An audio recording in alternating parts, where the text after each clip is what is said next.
नमस्कार दोस्तों, स्वागत है आप सभी का। सुपर टेट 2021 के लिए टेस्ट सीरीज का ये तीसरा संस्करण है और सभी विषयों को यहाँ पर कवर करने का प्रयास किया गया है और उम्मीद करेंगे दोस्तों आपके आने वाले एग्जाम में 100% तो नहीं कह सकता हूँ, लेकिन 90-95% तक आपके लिए बेनिफिशियल साबित होगा। तो प्लीज़ दोस्तों पिछले दो संस्करण, पिछले दो सीरीज की तरह ये भी सीरीज आपके लिए काफ़ी ज़्यादा हेल्पफुल हो और सॉल्व करने के बाद आप लोग कमेंट करके ज़रूर बता दीजिएगा कितने प्रश्न आपके सही हुए। ठीक है, तो जल्दी से वीडियो को लाइक कर दीजिए, शेयर कर दीजिए और जिन मित्रों ने अभी तक चैनल को सब्सक्राइब न किया हो तो ज़रूर कर लीजिए। साथ में दोस्तों ज़्यादा जानकारी के लिए पीडीएफ के लिए आप सभी हमारा टेलीग्राम चैनल और साथ में फेसबुक पेज ज्वाइन करना ना भूलें। तो चलिए वीडियो को स्टार्ट करते हैं पहले क्वेश्चन के साथ। पहला प्रश्न हिंदी का लिया गया है, निम्न में से मूर्धन्य व्यंजन बताना है। तो उच्चारण के स्थान पे आप सभी को बताया गया है व्यंजन कितने प्रकार के होते हैं। कंठ हो गया, ओष्ठ हो गया, तालव्य हो गया, मूर्धन्य हो गया। ठीक है, तो इसी तरह से सारे वर्गीकरण आपके सामने लेकर के आए थे। यहाँ पर देखिए पूछा गया है मूर्धन्य व्यंजन।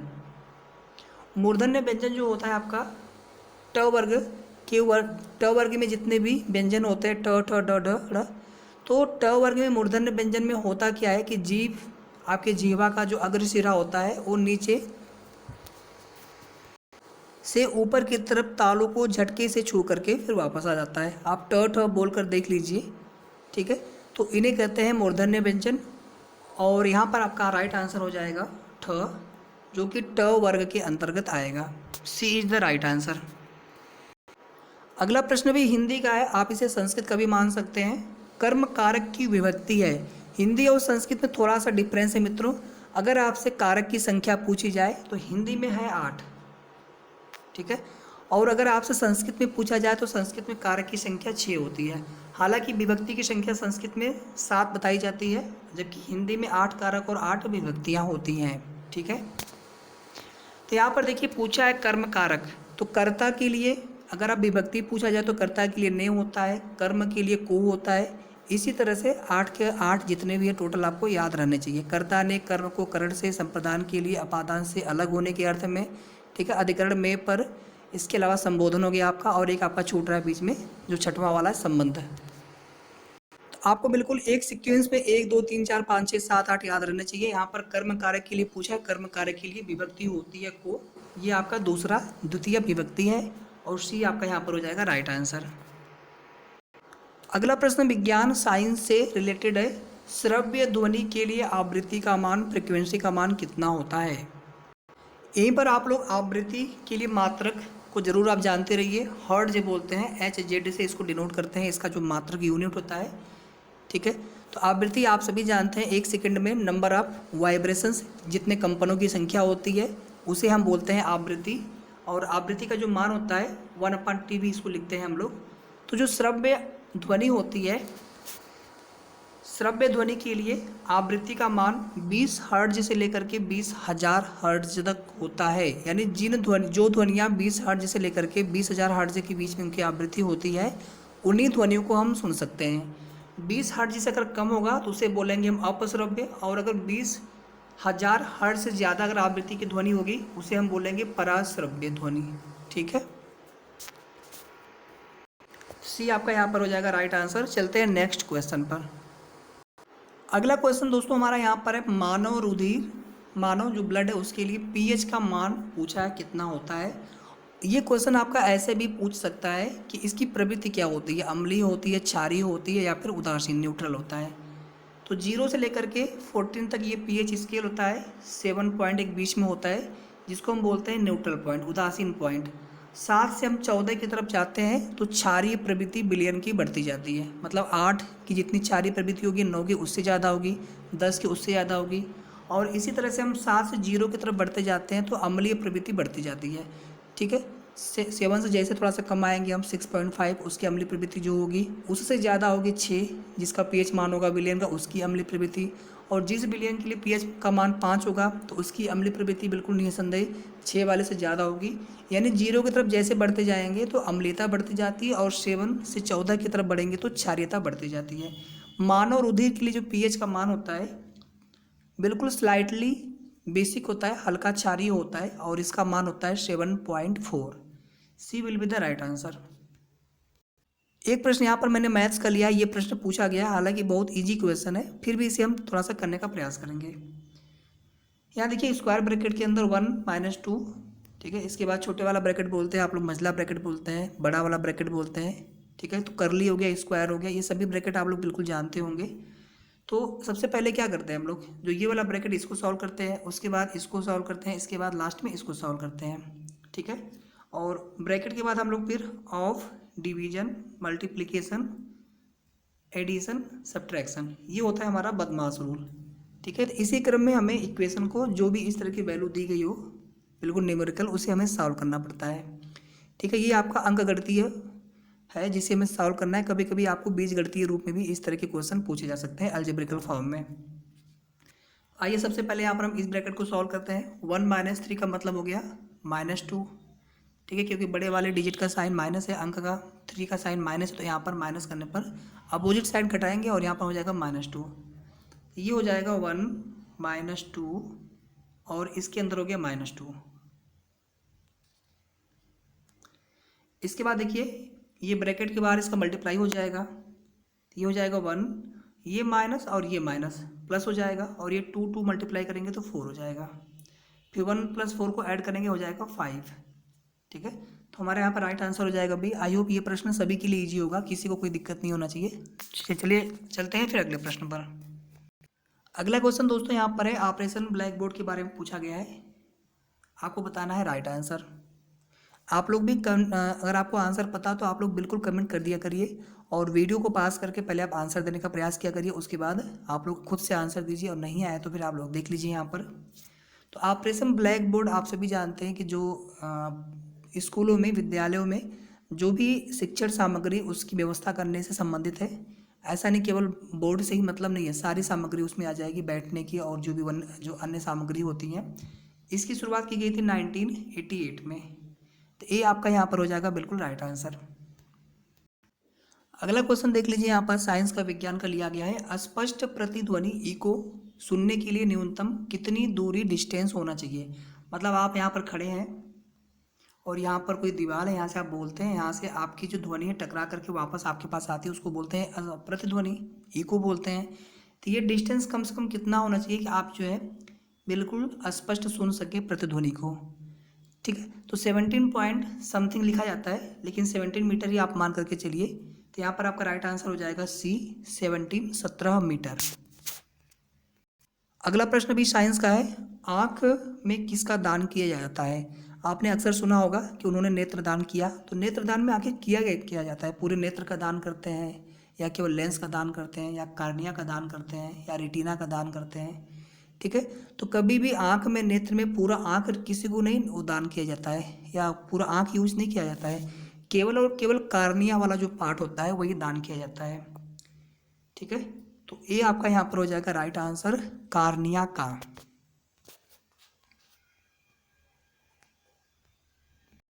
अगला क्वेश्चन देखिए, ये क्वेश्चन पूछा गया है कुछ परीक्षाओं में, और हो सकता है कि इस बार आपकी परीक्षा में भी पूछ लिया जाए। थोड़ा सा ये बीच में कह सकते हैं कि बहुत ज़्यादा नहीं, थोड़ा सा चर्चा का विषय बना हुआ था कि भारतीय रुपए के लिए चिन्ह को किसने डिजाइन किया था। तो मुझे लग रहा है आप लोगों में से अधिकांश लोग इसका आंसर जानते होंगे, उदय कुमार। ये आपका हो जाएगा राइट आंसर। अगला प्रश्न देख लीजिए, यहाँ पर विश्व जल दिवस मनाया जाता है। देखिए पर्यावरण से प्रश्न बिल्कुल पूछे जाते हैं, यूपी टेट में भी और सी टेट में भी तो रहता ही रहता है, और सुपर टेट में भी काफ़ी ज़्यादा महत्वपूर्ण है। तो विश्व जल दिवस हर वर्ष 22 मार्च को मनाया जाता है, ठीक है, बिल्कुल याद रखिएगा।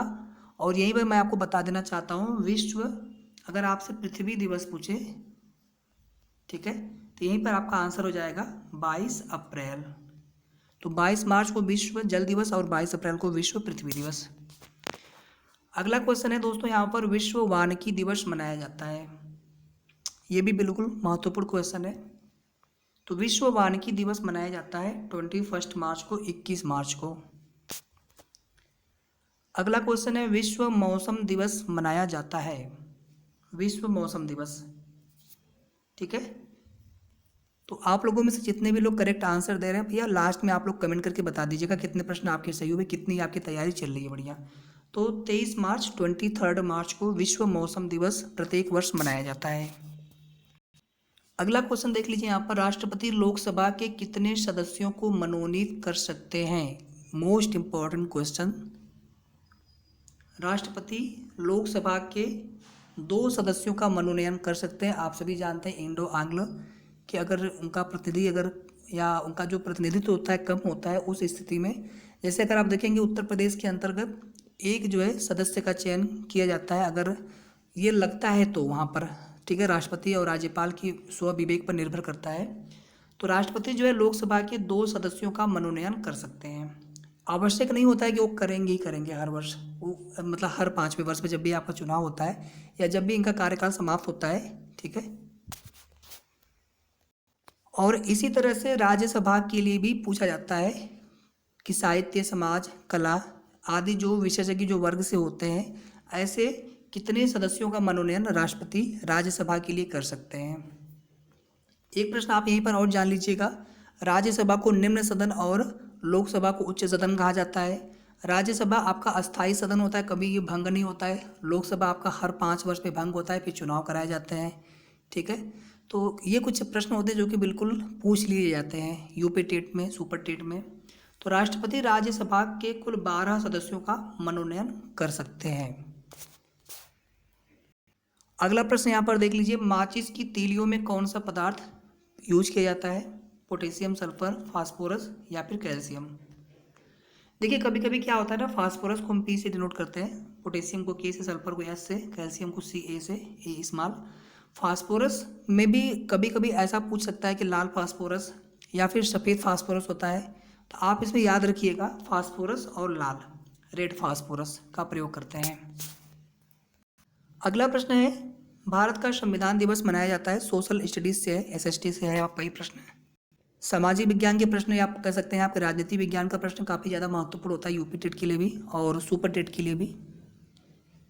तो भारत का संविधान दिवस कब मनाया जाता है? 26 नवंबर को। क्यों? क्योंकि भैया 26 नवंबर 1949 को हमारा संविधान अंतिम रूप से बन करके तैयार हो गया था, उसको फिर अंगीकृत किया गया था, ठीक है, सारी चीज़ें हैं। और भले ही उसको लागू किया गया था अंतिम रूप से 26 जनवरी 1950 को, उसके पीछे भी रीजन आप सभी जानते हैं कि जब 1929 में लाहौर अधिवेशन हुआ था कांग्रेस का, जिसमें कि स्वराज्य की या कह सकते हैं आपकी पूर्णतः स्वराज्य की घोषणा की गई थी, मांग की गई थी।